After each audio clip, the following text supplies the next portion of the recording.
오늘은 그가 누구이기에 이러한 제목으로 함께 은혜를 받고자 합니다. 우리 예수님께서 가르치시고 전도하시고 병을 고치고 귀신을 쫓아내는 이와 같은 일을 하실 때에 가는 곳곳마다 예수님을 만나는 사람들에게 이 공통점이 있습니다. 그것이 바로 예수가 누군가 하는 궁금증입니다. 그래서 최대의 그 궁금증이 뭐냐? 그가 누구이기에 이런 일이 일어나는가? 이것이 예수님이 사역할 때 예수 그리스도의 기적을 경험하고 예수님의 가르침을 받는 사람마다 도대체 이 예수가 누군가에 대한 관심이 계속해서 증폭이 됩니다. 예수님 제자들부터 그렇습니다. 오늘 읽은 본문 8장 25절에 제자들에게 이르시되 너희 믿음이 어디 있느냐 하시니 그들이 두려워하고 놀랍게 여겨 서로 말하되 그가 누구이기에 바람과 물을 명하며 순종하는가 하더라. 풍랑을 만나서 죽게 생겼을 때 우리 예수님께 부탁했더니 우리 예수님께서 바람을 꾸짖고 파도를 꾸짖습니다. 바람과 파도가 마치 인격이나 있는 것처럼 예수님의 꾸지람을 받자 말자 잔잔해졌다.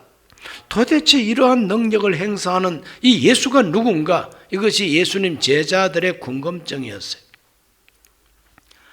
유대교의 서기관과 바리새인들은 가장 성경을 정통으로 믿는다고 소문난 사람들이죠. 이 사람들은 상대방이 무슨 말을 하고 행동을 할 때에 그걸 비판하고 그걸 분석하는 데 전문가들입니다. 우리 예수님께서 중풍병 환자에게 네 죄 사함을 받아느니라고 말씀을 선포하니까 당장에 하는 말이 이 신성모독하는 발언을 하는 사람이 누군가? 누가복음 5장 21절에서 그들은 이렇게 말합니다. 서기관과 바리새인들이 생각하여 이르되 이 신성모독하는 자가 누구냐? 오직 하나님 외에 누가 능히 죄를 사하겠느냐? 예수님을 신성모독한다고 생각하고 도대체 이 사람이 누군가? 어떻게 감히 하나님을 모독할 수가 있느냐? 하나님 한 분만 죄를 용서할 수가 있는데 자기가 죄를 용서한다고 선포를 하니 너무 이상하다는 것입니다. 궁금합니다. 예수님의 소문을 들었던 이 헤롯 왕이 또 예수님께 대한 궁금증을 표합니다. 누가복음 9장 9절입니다. 헤롯이 이르되 요한은 내가 목을 베었거늘 이제 이런 일이 들리니 이 사람이 누군가 하며 그를 보고자 하더라. 이 사람이 누군가? 예수가 누군가? 세례 요한은 내가 목 베었거늘 또 이렇게 전도하는 사람이 나타났다니 이 사람은 또 누군가? 예수님께 대한 궁금증입니다. 많은 유대인들이 예수님의 가르침을 듣고 권세 있는 가르침을 듣고 요한복음 8장 25절에 보면 이렇게 질문합니다. 그들이 말하되 네가 누구냐? 예수께서 이르시되 나는 처음부터 너희에게 말하여 온 자니라. 유대인들은 예수님이 궁금해가지고 네가 누구냐? 이렇게 질문하고 있습니다. 예루살렘에 입성할 때 수많은 예루살렘 군중들, 백성들도 예수가 누군가에 대해서 궁금해합니다. 마태복음 21장 10절 말씀에 예수께서 예루살렘에 들어가시니 온 성이 소동하여 이르되 이는 누구냐 하거늘 수많은 군중들도 예수가 누군가에 대한 궁금증이 증폭됩니다. 도대체 이 사람이 누구냐? 이 사람이 누구이간데 종려나무 가지를 흔들면서 호산나를 외치느냐 이거죠. 그러므로 예수가 누군가에 대한 이 궁금증은 최대의 궁금증입니다. 우리 예수님은 이와 같이 자기의 신분에 대해서 자기 정체에 대해서 궁금해하는 이 사람들을 모른 척하지 아니하시고 그들의 궁금증에 대한 확실한 대답을 예수님께서는 증거하셨습니다. 첫째로 나는 죄를 사하는 권세자라고 말씀하고 계십니다. 나는 죄를 사하는 권세자라. 누가복음 5장 24절 읽어봅니다. 그러나 인자가 땅에서 죄를 사하는 권세가 있는 줄을 너희로 알게 하리라 하시고 중풍병자에게 말씀하시되 내가 너에게 이르노니 일어나 네 침상을 가지고 집으로 가라 하시매 그 사람이 벌떡 일어나가지고 자기가 들 것에 들려왔는데 그 침상을 들고 집으로 갑니다. 너의 죄 사함 받아나니라 선포할 때에 서기관과 바리새인들은 도대체 자기가 뭔데 죄를 용서한단 말이냐, 신성 모독하는 이 사람이 도대체 누구냐. 우리 예수님이 그들의 생각을 아시고 내가 말만 가지고 죄를 용서한다는 사람이 아니다. 나는 허풍쟁이 아니야. 나는 땅에서 죄를 사하는 권세가 있는 줄을 알게 하리라. 자리를 들고 걸어가라. 그럴 때 그 환자가 침상 들고 걸어갔다 그랬어요. 죄를 사하는 권세가 있다는 것을 확실하게 보여주는 표적이었던 것입니다. 예수님은 죄를 용서하시는 분입니다. 누가복음 7장 48절 말씀부터 보면 또 이런 말씀이 있죠. 이에 여자에게 이르시되 내 죄 사함을 받았느니라 하시니 함께 앉아 있는 자들이 속으로 말하되 이가 누구이기에 죄도 사하는가 하더라. 예수께서 여자에게 이르시되 내 믿음이 너를 구원하였으니 평안히 가라 하시니라 그랬어요. 죄 많은 여자, 죄가 많다고 소문난 여자가 예수님을 찾아와서 눈물을 흘리고 눈물로 예수님의 발을 씻었다 그랬어요. 자기 머리털을 풀어서 자기 눈물을 닦고 입을 맞추고 옥합을 깨어서 아주 값진 나드 향유를 예수님의 발과 머리에 다 부어드립니다. 그와 같은 여인의 행동은 그의 믿음이었다고 예수님은 평가하고 계십니다. 그래서 예수님께서 너의 죄 사함을 받았나니라. 죄를 용서한다는 선포를 하고 계십니다. 이제는 평안히 가라고 위로해 주십니다. 모르긴 해도 그 여성은 그때부터 죄인이 아니라 의인으로 살았을 것이고 남에게 이렇게 비난받는 인생이 아니라 존경받는 인생으로 변화된 줄로 믿습니다. 우리 예수님은 죄를 사하는 권세를 가지고 계십니다. 이 시간도 그렇습니다. 그러므로 지금도 양심의 가책과 죄책감과 또 자기의 모든 잘못된 것 때문에 마음 아픈 분이 계십니까? 예수님께 자백하시기를 바랍니다. 예수님께 용서를 구하시기 바랍니다.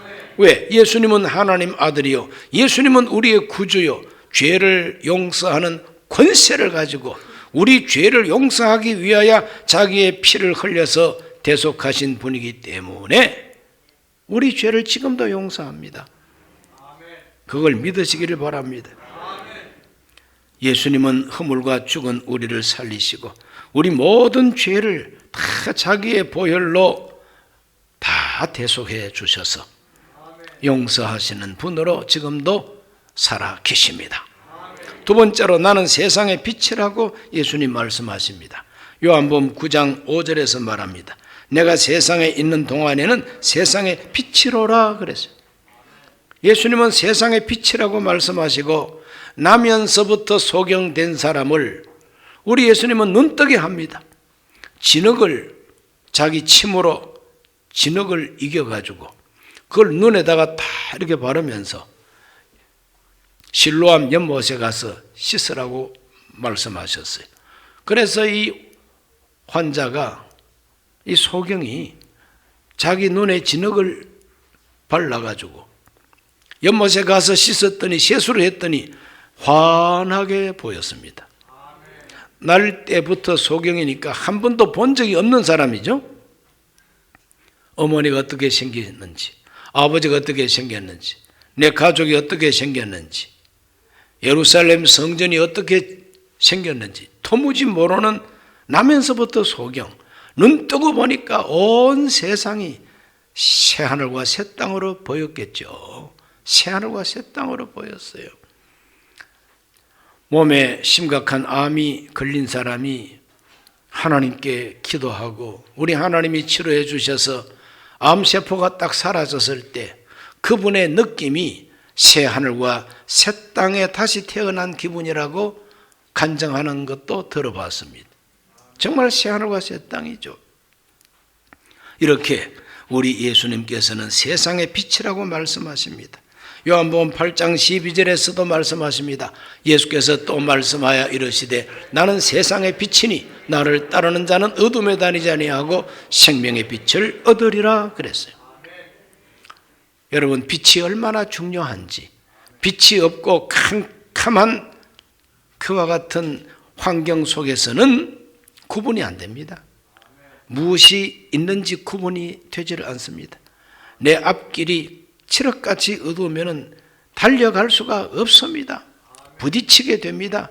낭떠러지에 떨어지게 됩니다.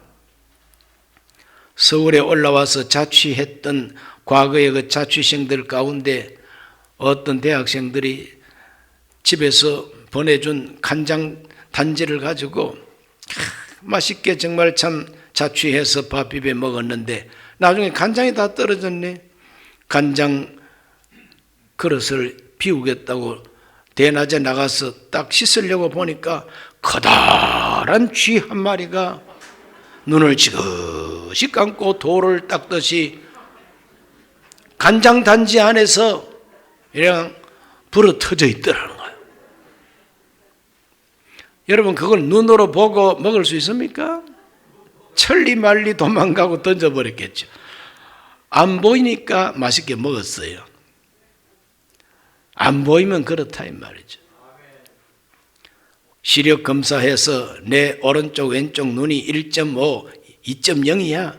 어떤 사람은 3.0도 있다 그럽니다. 눈이 되게 밝아요. 그렇게 밝다고 해서 그 사람이 빛을 가진 사람이냐? 아닙니다. 무엇이 선인지 악한지 모르면은 그 사람 소경이에요. 내 가는 인생길이 이게 바른 길인지 아니면은 죄의 길인지를 모르면은 그 사람은 소경이에요.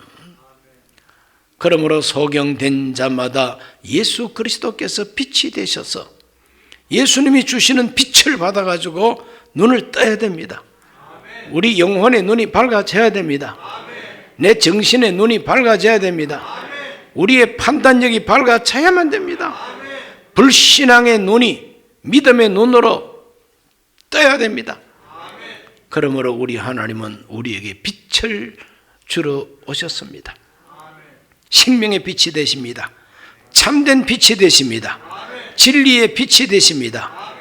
의의 빛이 되십니다. 그러므로 오늘 우리는 이 세상을 살면서 눈 뜨고 산다고 해서 그게 눈 뜬 게 아니에요. 영혼의 눈이 떠지고 올바른 진리로 판단할 줄 알아야 그 사람이 눈 뜬 사람입니다. 우리 모두가 눈이 밝아지기를 주의 이름으로 축원합니다. 세 번째로 예수님은 나는 부활이요 생명이라고 하셨습니다. 요한복음 11장 25절에서 26절을 읽어봅니다. 예수께서 이르시되 나는 부활이요 생명이니 나를 믿는 자는 죽어도 살겠고 무릇 살아서 나를 믿는 자는 영원히 죽지 아니하리니 이것을 네가 믿느냐? 이것을 네가 믿느냐? 나는 부활이요 생명이라는 것입니다. 나를 믿는 자는 죽어도 산답니다. 그 말씀을 하시고 죽은 지 나흘 되는 나사로를 썩어가는 그 시체를 불러냅니다. 그럴 때 썩어가던 이 시체가 살아가지고 뛰어나왔다 그랬어요. 이런 기적을 보고 유대인들은 기겁을 하는 것이죠. 나사로 때문에 예수 믿는 유대인들이 아주 많아졌다 그랬어요. 나사로 살린 기적이 예루살렘에 전달이 되고 예루살렘의 수많은 사람들이 나사로를 다시 살려낸 예수를 보고 싶어가지고 종려나무 가지 들고 나와서 호사나를 외치게 되는 것입니다. 나는 부활이요 생명이다. 나사로만 살린 게 아니에요. 회당장 야이로의 딸도 살렸습니다. 달리다굼 소녀야 일어나라. 이렇게 예수님께서 죽은 아이의 손을 탁 잡고 달리다굼 그러니까 죽은 여자아이가 살아났다고 그랬습니다. 나인성이라고 하는 그 성에는 과부 한 사람이 아들 하나만 키웠는데 그 아들이 죽었어요. 하늘이 무너지고 땅이 꺼지는 느낌입니다. 슬피 울면서 그 시신을 메고 장사하러 갈 때에 우리 예수님께서 나타나셔 가지고 관에다가 손을 대시고 청년아 내가 너에게 말하노니 일어나라 그랬더니 관 속에서 뚜껑이 열리면서 청년이 일어났다 그랬어요. 온 성이 박수를 치고 하나님께 영광을 돌리고 위대한 선지자가 오셨다고 예수님을 환영했다 그랬어요. 예수님은 부활입니다. 예수님은 생명 그 자체이십니다. 이와 같은 죽은 자를 살리는 예수님의 이 표적은 뭘 말합니까? 생명의 주인이시다 이 말입니다. 예수님은 생명의 주인이기 때문에 살릴 수도 있고 죽일 수도 있습니다. 저와 여러분들은 예수 믿고 살아야 됩니다. 신앙적으로, 영적으로 저와 여러분은 허물과 죄로 죽어 있던 사람들이었어요. 허물과 죄 때문에 죽어 있던 우리 영혼을 우리 예수님께서 십자가에서 대속의 피를 흘리고 죽으시고 부활하심으로 말미암아 복음을 듣고 예수님을 영접하면 그 사람에게 새 생명이 들어가서 살아나게 됩니다. 예수님을 믿는 사람들은 다시 살아난 사람이에요. 다시 살아난 사람입니다. 영혼이 살았다는 것이죠. 이와 같이 살리시는 우리 예수님. 이 세상 살다가 우리 기독교인들도 죽지요. 장례 치릅니다. 화장하기도 하고 매장하기도 합니다. 그러나 마지막 날에 우리 예수님은 다시 살려낸다 그랬습니다. 예수님은 살려내십니다. 우리를 부활시킵니다. 부활한 몸을 가지고 영생을 얻게 하는 것이 생명의 주인 예수님의 계획입니다. 믿으십니까? 믿으십니까? 늙은 몸으로 다시 살리지 않습니다. 걱정하지 마세요. 주름살 있는 얼굴로 다시 살리지 않습니다. 내 영혼의 아름다움 그대로 주님께서는 우리를 새로운 부활의 몸으로 살려내십니다. 네 번째로 예수님은 나는 심판하는 권한을 가졌다고 말씀하십니다. 나는 심판하는 권한자이다. 요한복음 5장 22절을 다 같이 한번 읽어보겠습니다. 아버지께서 아무도 심판하지 아니하시고 심판을 다 아들에게 맡기셨으니 하나님은 심판하는 권한을 아들에게 맡기셨답니다.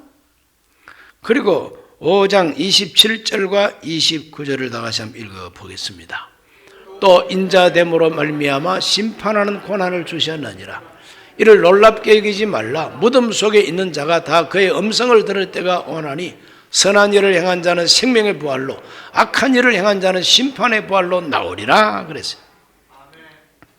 예수님께서는 분명히 말합니다. 심판하는 권한, 그 심판의 권한을 나한테 맡기셨다고 주님 말합니다. 성부 하나님이 성자 하나님께 심판의 권세를 맡겼다. 그러므로 하나님 스스로가 심판하지 아니하시고 독생하신 하나님 예수 그리스도가 심판자가 되신다는 거죠. 그러므로 그의 심판을 피할 수가 없고 예수님의 심판은 가장 공의로운 심판, 가장 정당한 심판, 그 누구도 불평하거나 재판이 잘못됐다고 원망할 수 없도록 주님은 심판하십니다. 천하를 공의로 심판하실 예수. 요한계시록 19장 11절에도 장차 오실 예수님은 심판자로 오신다고 말합니다. 또 내가 하늘이 열린 것을 보니 보라 백마와 그것을 탄 자가 있으니 그 이름은 충신과 진실이라. 그가 공의로 심판하며 싸우더라 그랬어요. 충신과 진실과 공의로 심판하러 오시는 우리 예수님. 우리 예수님이 심판하십니다. 사도행전 17장 31절에 사도 바울은 이렇게 표현하고 있습니다. 이는 정하신 사람으로 하여금 천하를 공의로 심판할 날을 작정하시고 이에 그를 죽은 자 가운데서 다시 살리신 것으로 모든 사람에게 믿을 만한 증거를 주셨다고 그렇게 말하고 있습니다. 정하신 사람으로 하여금, 이 정하신 사람이 누구냐? 부활한 사람이라 이 말이죠. 그러므로 예수 그리스도가 죽었다가 다시 살려 부활됨으로 말미암아 그가 하나님이 정한 사람이라는 거죠. 무엇을 위해서 정한 사람이냐? 온 천하를 공의로 심판하실 분으로 하나님이 정하셨다는 거예요. 예수님은 온 천하를 심판하실 분입니다. 무엇으로? 공의로, 정의로 심판한다는 것입니다. 오늘 이 땅 위에서 수많은 정치인들과 법관들과 이 세상의 수많은 사람들이 다 공평과 정의를 좋아합니다. 공평과 정의를 좋아하지만 누가 말하는 공평이 공평이에요? 누가 말하는 정의가 진정한 정의입니까? 이거 바꾸어 가지고 말하는 사람도 있어요. 분명히 이거는 불의하고 불공평한데 그게 아름답대요.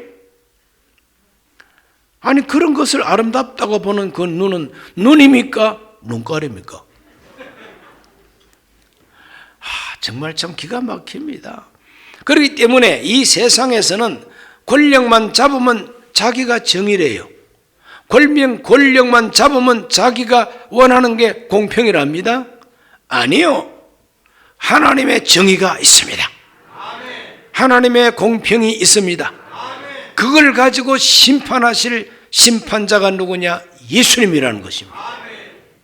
우리 예수님은 온 천하를 하나님의 정의, 하나님의 공의로 심판하는 권세를 가지고 계신다고 말씀하십니다. 그러한 심판이 있어야 되겠어요? 없어야 되겠어요? 반드시 있어야만 됩니다. 그 거룩한 심판이 인류 종말 후에 나타나는 최후의 심판만이 아니라 역사 속에도 그런 심판이 나타납니다. 그분에게 맡겨야 됩니다. 그분한테 맡겨야만 됩니다.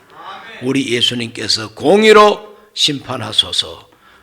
예수님, 살아계신 예수님, 한국 기독교를 바라보고 계신 예수님, 한국 국민들을 보고 계신 우리 예수님, 지금 대한민국의 형편을 보고 계신 우리 예수님, 이 대한민국을 하나님의 공의로 심판해 주시옵소서. 이것이 우리의 기도 제목입니다. 다섯 번째로, 나와 하나님은 하나라고 선포하십니다. 하나님의 권위로 말씀을 증언할 때에 수많은 유대인들은 예수님을 죽이려고 했습니다. 요한복음 5장 17절로 18절을 씁니다. 예수께서 그들에게 이르시되 내 아버지께서 이제까지 일하시니 나도 일한다 하시매 유대인들이 이로 말미암아 더욱 예수를 죽이고자 하니 이는 안식일을 범할 뿐만 아니라 하나님을 자기 친아버지라 하여 자기를 하나님과 동등으로 삼으심이로라 그랬어요. 정통 유대교인들이 볼 때 우리 예수님께서는 완전히 이단처럼 행동하십니다. 안식일을 지키질 않으셔요. 안식일을 안 지켜. 안 지킨다는 게 어떤 의미냐 하면 안식일 날 병든 자를 고치십니다. 안식일 날 우리 예수님께서 병든 자를 고치면서 유대교의 지도자들이 그것은 안식일을 범하는 것이라고 막 예수님을 욕했습니다. 그러나 우리 예수님은 안식일 날 사람을 죽여야 되느냐 살려야 되느냐, 안식일이라고 해서 소가 우물에 빠졌으면 건져내야 되느냐 가만 죽도록 내버려둬야 되느냐, 인자는 나는 안식일의 주인이다 이렇게 말씀하십니다. 그리고 살려내십니다. 하나님을 친아버지라고 말합니다. 나와 아버지는 하나다 이렇게 말합니다. 그럴 때 유대인들은 예수를 막 죽이려고 살기가 등등하게 된 겁니다. 예루살렘에서도 이런 일이 있었죠. 요한복음 10장 30절에서 33절을 다 같이 한번 읽어봅니다. 나와 아버지는 하나이니라 하신대 유대인들이 다시 돌을 들어 치려 하거늘 예수께서 대답하시되 내가 아버지로 말미암아 여러 가지 선한 일로 너희에게 보였거늘 그 중에 어떤 일로 나를 돌로 치려 하느냐. 유대인들이 대답하되 선한 일로 말미암아 우리가 너를 돌로 치르는 것이 아니라 신성 모독으로 인함이니 네가 사람이 되어 자칭 하나님이라 함이로다. 그래. 사람이 되어서 자칭 하나님이라고 하니 유대교인들은 용납할 수가 없는 겁니다. 어떻게 나이 40도 못된 젊은 예수가, 이 나사렛 예수가 하나님을 자기 친아버지라고 하지 않나? 하나님과 나는 하나라고 하지 아니하는가? 자칭 하나님이라고 주장하니 이 사람을 그냥 둘 수 없다. 그래서 대제사장과 그 유대교의 장로들이 이 예수님을 재판을 해서 신성 모독자라고 몰아가지고 재판을 해가지고 십자가에 못 박아서 죽여버리고 말았습니다. 예수 그리스도의 고난을 생각하는 이 사순절에 우리 예수님께서 왜 고난받고 왜 죽어야만 했는가를 알아야 됩니다. 그것은 다른 어떤 이유도 없고 예수님은 자기를 하나님의 아들이라고 주장했기 때문에 신성모독자로 몰려서 죽어야만 했습니다. 진짜 사람으로서 하나님을 사칭했다면 신성모독자가 틀림없습니다. 그러나 하나님께서 내가 하나님이라고 그러면 그게 어떻게 신성모독입니까? 당연한 말씀이지. 하나님이 사람 되어 오셔가지고 나는 하나님의 아들이다. 나와 하나님은 하나다. 나를 믿어라. 나를 따르라. 나를 보는 것이 하나님 보는 것이다. 나를 영접하는 것이 하나님 영접하는 것이다. 어떻게 그게 거짓말입니까? 참말이죠. 진짜죠. 나와 하나님은 하나라. 이렇게 말씀하십니다. 제자 토마가 부활한 예수님 앞에 무릎을 꿇고 엎드려서 나의 주, 나의 하나님이십니다. 이렇게 고백할 때에 우리 예수님은 그걸 당연하게 생각하셨어요. 만약에 예수님이 하나님이 아니라면 제자가 무릎을 꿇고 나의 하나님 이렇게 말하면 야야 유다 너 돌았어? 왜 나보고 하나님이라고 그래? 하나님은 하늘에 계신 한 분밖에 없지 않느냐? 난 하나님 아니야. 그게 진실한 예수지. 그러나 그 예수님은 자기 앞에 무릎을 꿇고 나의 주 나의 하나님 그럴 때 그걸 당연하게 생각하시면서 너는 나를 본고로 믿느냐? 보지 못하고 믿는 자는 복이 있도다 그랬어요. 예수님은 자기를 하나님으로 인정하신 것입니다. 이가 누구냐?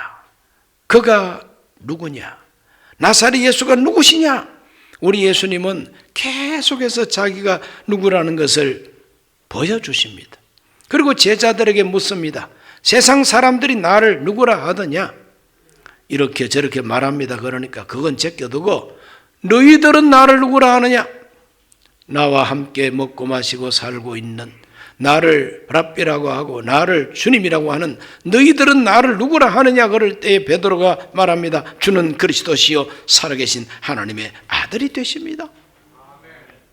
우리 예수님이 아주 만족해 하셨어요. 기뻐하셨어요. 시몬아 네가 복이 있다. 이것을 너에게 알게 한 것은 혈육이 아니요 하늘에 계신 내 아버지시다. 내가 이 반석 위에 내 교회를 세우겠다. 음부의 권세가 이기지 못할 것이다. 내가 천국 열쇠를 너에게 준다 그랬어요. 열쇠 없이 아무리 힘 가지고 밀어도 천당 들어가는 문이 안 열려요. 열쇠를 가지고 열 수가 있습니다.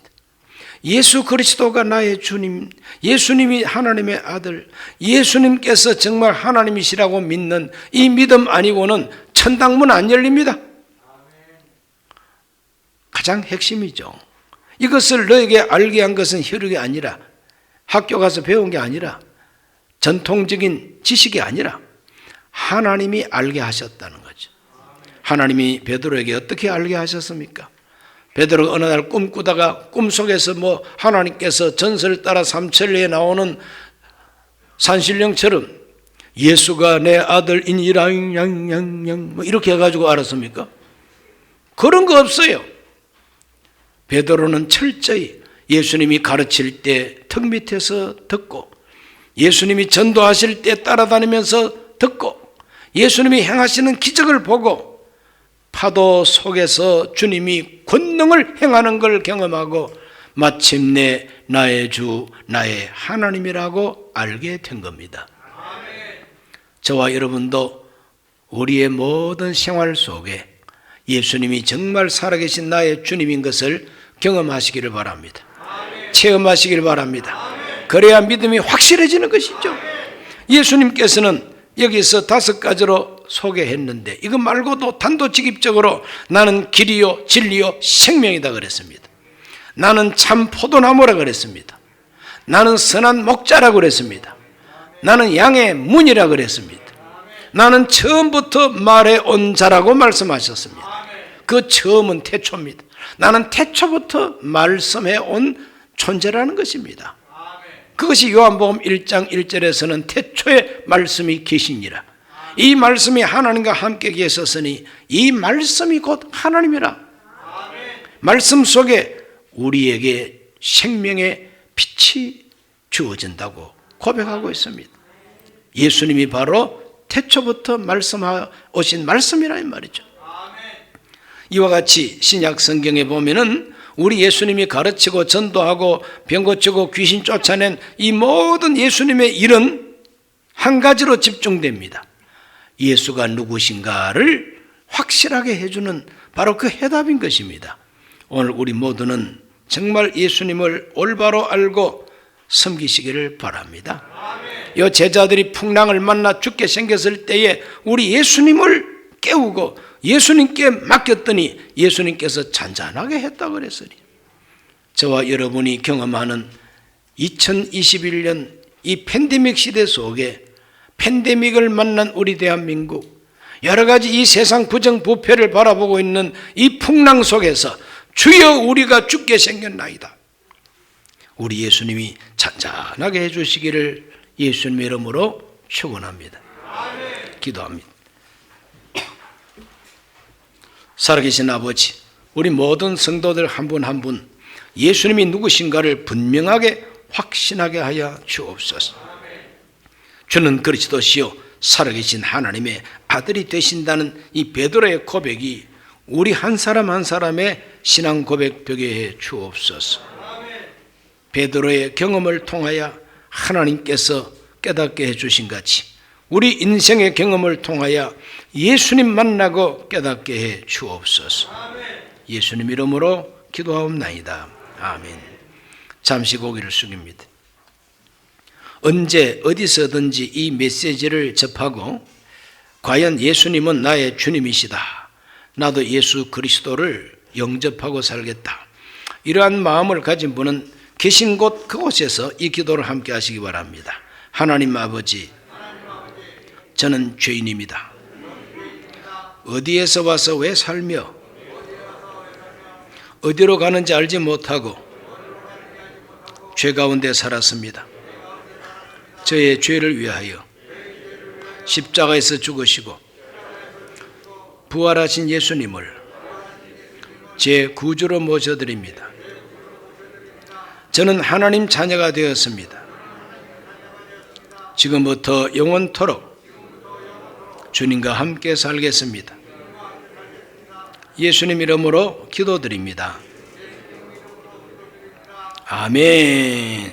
예수님을 환영합니다. 할렐루야. 예수님을 구주로 영접한 분들을 환영합니다.